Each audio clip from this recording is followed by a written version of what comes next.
yo tenía mucha conexión con Guillermo Heras y con el Centro de Nuevas Tendencias porque durante mucho tiempo yo había trabajado en el Ayuntamiento de Granada, en el Departamento de Cultura, programando actividades teatrales y musicales y también exposiciones, pero sobre todo teatro, música clásica, jazz, cosas así, ¿no?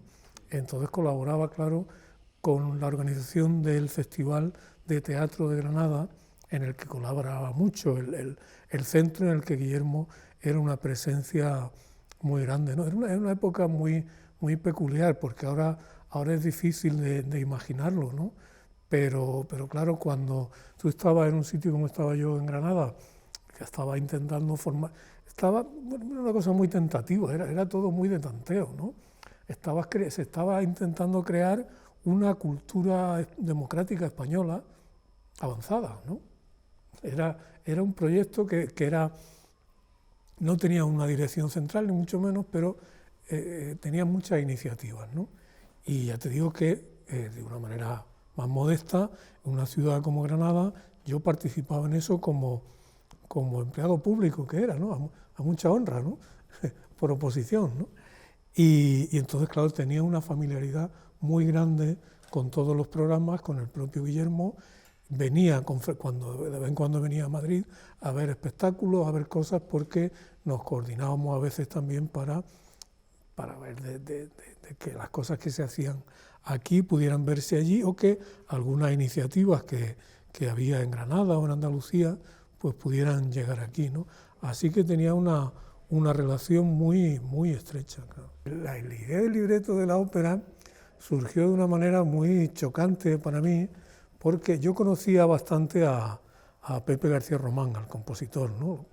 Porque él era una presencia muy activa en la ciudad, en Granada, ¿no? Entonces yo a él lo conocía y un día lo veía con frecuencia y hablábamos. Era un hombre que tenía unas posiciones públicas muy claras y muchas veces muy combativas, ¿sabes? Hablando un día me llamó y me dijo que le habían encargado una ópera, el del Centro de Nuevas Tendencias, y que si a mí me apetecía escribirle el libreto, ¿no? Entonces, claro, a mí eso me dejó un poco estupefacto, porque yo había publicado ya un par de novelas, 3 novelas creo que había publicado, ya había dejado de trabajar en la administración, ¿no? Acababa de publicar en ese momento, creo recordar, Beltenebro, porque esto fue a final de los años 80, creo, el 89 o así, ¿no? Y entonces me chocó mucho la propuesta, pero por otra parte me pareció atractiva, ¿no? Me pareció muy atractiva porque era algo en lo que yo nunca se me había ocurrido, ¿no?, que pudiera hacer, ¿no?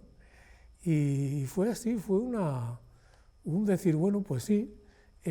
Además, él no me imponía ni texto. Lo único, a mí hay una cosa que siempre me ha gustado mucho, que es trabajar por encargo, es decir, trabajar con limitaciones, ¿no?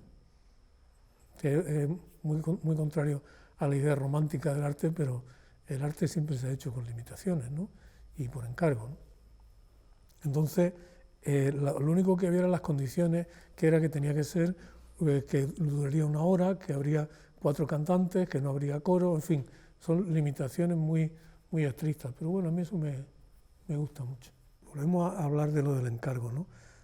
Tenemos una idea muy romántica y muy naif, no sé si naif o distraída, ¿no?, de la creatividad como algo que nace del presunto creador, cuando no proveedor de contenido, como dicen ahora, ¿no?, y que eso nace en el vacío. Y se diga, no, la mayor parte de la literatura menos, ¿no?, pero de las artes plásticas, de las artes escénicas, y la música y la ópera, no digamos, pues proviene de encargos concretos con unos condicionantes muy estrictos. Es decir, ningún creador de ópera ha trabajado en el vacío, ni de ninguna manera, ¿no? Igual que los pintores han trabajado para pintar ese muro con un tema que le daban los eclesiásticos, ¿no? Es decir, que eso, el que hubiera un sitio en el que de verdad se ofrecía la posibilidad de lo nuevo, pues eso ha dejado un vacío. Dice, ¿cuántos estrenos de óperas nuevas puedes tú ver, ¿no? En la época de Mozart, la ópera por definición era contemporánea, ¿no? A nadie le importaba un pimiento una ópera de 30 años atrás, ¿no? Entonces, aquí hemos llegado a lo contrario, ¿no? Sí. No, te digo que él no tenía la menor, no me puso ninguna limitación ni me hizo ninguna indicación sobre un tema, ¿no? Entonces yo estuve dándole vueltas y pensé primero y hice bastantes borradores sobre la historia de Abelardo y Eloísa, ¿no? Pues yo quería hacer, lo que sí tenía claro que tenía que ser una cosa como muy efervescente, ¿no? Muy Entonces pensé en eso, pero luego se me ocurrió, yo entonces me gustaba, y me sigue gustando mucho, ¿no? El film noir, ¿no? El cine negro. Y entonces se me ocurrió esa idea de tomar un tema mitológico a la manera de la ópera tradicional, ¿no? De la ópera del siglo XVII y del XVIII y tal, ¿no? Y tomar un tema mitológico y convertirlo en eso, ¿no? Y claro, entonces me ocurrió el tema este extraordinario de Diana y Acteón, ¿no? El mito de Diana y Acteón, ¿no? Y vi la posibilidad, lo vi de pronto, la posibilidad de que ese mito tan terrible se pudiera convertir pues con una historia policial, ¿no? En una ópera policial. La ópera mitológica me sirvieron de modelo en la medida en que tenía el tema, ¿no? Que el tema, claro, un mito te da un argumento muy poderoso, ¿no? Porque los mitos son como destilaciones narrativas de la experiencia, ¿no? Muy potentes, ¿no? Estás trabajando con arquetipos, ¿no? Eso por una parte. Y luego otra cosa que me parecía muy tentadora era el carácter camerístico, es decir, las limitaciones, esa ópera desde Monteverdi hasta una parte de Händel y todo eso, es una ópera muchas veces con recursos limitados, ¿no? Porque eran óperas para hacer en palacios, en sitios así. Entonces, digamos que esa austeridad de medios, esa austeridad relativa de medios se correspondía muy bien con las condiciones a las que yo tenía que ajustarme, ¿no? Es decir, tú ves claro, no va a querer hacer el Anillo del Nibelungo ni siquiera algo parecido a Don Giovanni ¿sabes? Tienes que buscar algo que sea muy ceñido, ¿no?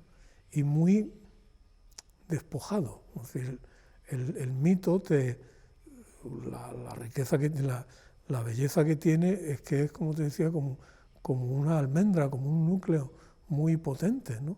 Necesita muy pocos elementos para expresar cosas tremendas. Cuando era muy joven, yo había empezado queriendo ser autor teatral, cuando era adolescente y en mi primera juventud, ¿no? Lo que pasa es que esa vocación mía se correspondió con una moda que hubo, que era la moda de la desaparición del autor, ¿no? En los años 70, cuando yo empecé a escribir teatro, me di cuenta de que el autor era un ser despreciable, ¿no? Porque todo era creación colectiva, el director. Yo creo que eso fue en una cultura tan débil como la española, una cultura institucionalmente tan débil como la española, una moda así fue devastadora, porque acabó con algo que yo creo que es fundamental, que es el teatro como testimonio concreto del presente, ¿no? Es decir, eso terminó ahí. Hay autores por ahí, pero la centralidad del teatro, la centralidad que tiene el teatro, por ejemplo, en Estados Unidos o que tiene en Inglaterra, imagínate en Alemania, ¿no? El teatro como espacio del debate contemporáneo, ¿no? Eso aquí desapareció. Yo recuerdo, yo había hecho me habían pedido en los años 70 y tantos que hiciera una adaptación del Principito por un grupo que había en mi ciudad, en Úbeda, ¿no? Y que hizo buenas giras. Entonces yo hice la adaptación, claro, la hice yo de la primera palabra a la última, ¿no? Y cuando llegó el día del estreno, ponen un cartel que dice creación colectiva.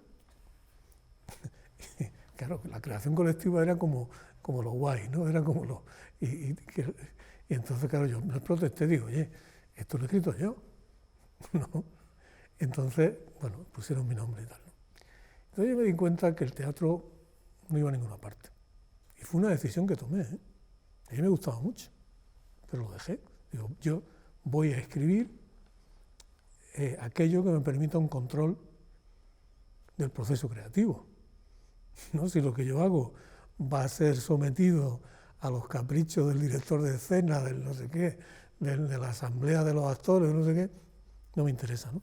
Entonces, en ese momento, cuando me pidió Pepe García Román esto, entonces me vi en la situación de escribir un texto dramático, ¿no? Y eso yo me di cuenta que era como un regreso, ¿no? Así que lo hice de una manera muy intuitiva. Yo siempre creo que un libro o lo que sea tiene que ser que tú oigas como una música, ¿no? Que tú encuentres una música y te dejas llevar por esa música. Y en este caso fue así, es decir, a mí, como me suele pasar, me costó mucho encontrar el tema, el tono y todo eso. Pero cuando lo encontré, lo hice muy rápido. Fue todo súper llevadero, ¿no? Es decir, yo le hice el texto, yo le dije a Pepe claro, que lo que me dijera que yo me adaptaba, ¿no? Pues claro, ¿no? Prima la música, dopo le parole, ¿no? Pero a él le pareció bien así, ¿no? Entonces, no hubo, en el proceso posterior, yo no participé, es decir, que yo estaba disponible, pero entonces yo entregué el texto, te digo, con alegría, es decir, lo hice no fue como una cosa de esta de decir, bueno, pues tengo que hacer esto, salgo del paso, no, le puse, porque además hice una cosa que era trabajar en verso libre, ¿no? Entonces eso tiene su belleza también, ¿no? Y nada, yo no hubo ningún problema, es decir, que luego me invitaron al estreno y yo vine, me pareció estupendo y ya está. Mi participación terminó cuando entregué el texto, ¿no? La relación con Pepe García Román era un hombre adusto, con el que yo tenía una relación muy cariñosa y todo eso, pero a mí no me dijo nada en ningún momento. Es decir, que no me dijo, pues igual esto tendremos que cambiarlo, no. Él leyó el texto, le pareció bien y se puso a componer y yo estaba allí en Granada, es decir, que podía, pero de vez en cuando yo le preguntaba, ¿qué tal, cómo va? Y dice, no, muy bien, no sé qué. Y ya está. Es decir, que como decía antes, mi participación creativa terminó en el momento en que entregué el libreto. José García Román era un músico muy conocido en Granada, ¿no? Entonces, si tú tenías cierta afición por la música, como en mi caso, pues él era una presencia, él hacía estrenos y yo era consciente de su trabajo, ¿no? Yo creo que la desaparición de instituciones como esta es una prueba de una cosa española muy triste, que es que nada dura, ¿no? Todo es empezar, desarrollar, derribar y empezar de nuevo. Es una cosa desesperante. Un país necesita tener instituciones culturales, igual que necesita tener instituciones científicas o instituciones políticas o todo eso. Es decir, necesitas crear un entorno, necesitas crear un medio, ¿no? Un ecosistema cultural y un ecosistema que tenga continuidad. que tenga por una parte, que esté regido por un máximo de objetividad, digamos, porque claro, tú estás en un centro público y hay una tensión muy fuerte entre las inclinaciones estéticas o personales de quienes lo dirigen y el servicio público que tiene que prestar. En España nunca se trabaja a favor. En España todo lo que se hace, por desgracia, en el ámbito de la cultura y de muchas otras cosas, es a contracorriente. Entonces, eso se consigue algo con mucho esfuerzo. Y lo que se consigue, claro, es imperfecto y tal, y requiere tiempo para asentarse. Entonces, una vez que se ha conseguido algo, hay un cambio político o un antojo de alguien, y eso queda eliminado. Entonces, hay que empezar de nuevo el proceso. Eso yo lo he visto en muchas instituciones, y claro, es una cosa tan agotadora, ¿no? Y tan esterilizadora. Entonces, claro, la desaparición de ese centro pues tiene mucho que ver con esa falta de institucionalidad y de duración de las cosas, ¿no? Yo creo que eso deja un hueco. No tengo recuerdos claros, tengo un recuerdo general, ¿no? de saber, de ir, de vez en cuando, ya te digo, venía de Granada para ver, porque a veces yo tenía que decidir si un espectáculo se lo contratábamos para Granada o lo que fuera, ¿no?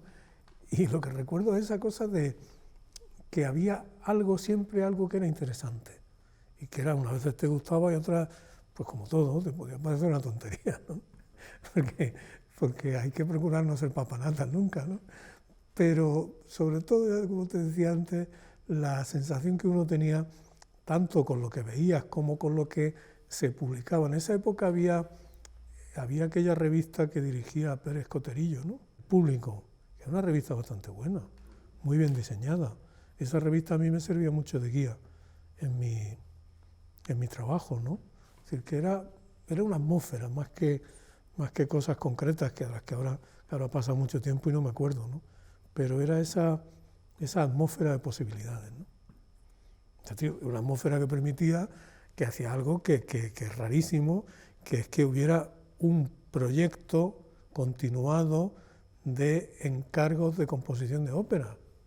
Hombre, volver a escribir teatro a mí no me ha tentado. Lo que sí me ha tentado el volver a hacer libretos de ópera. Tuve unas conversaciones con Cristóbal Halfter hace unos años para un proyecto que él tenía sobre Goya, pero la cosa no llegó a cuajar, ¿no?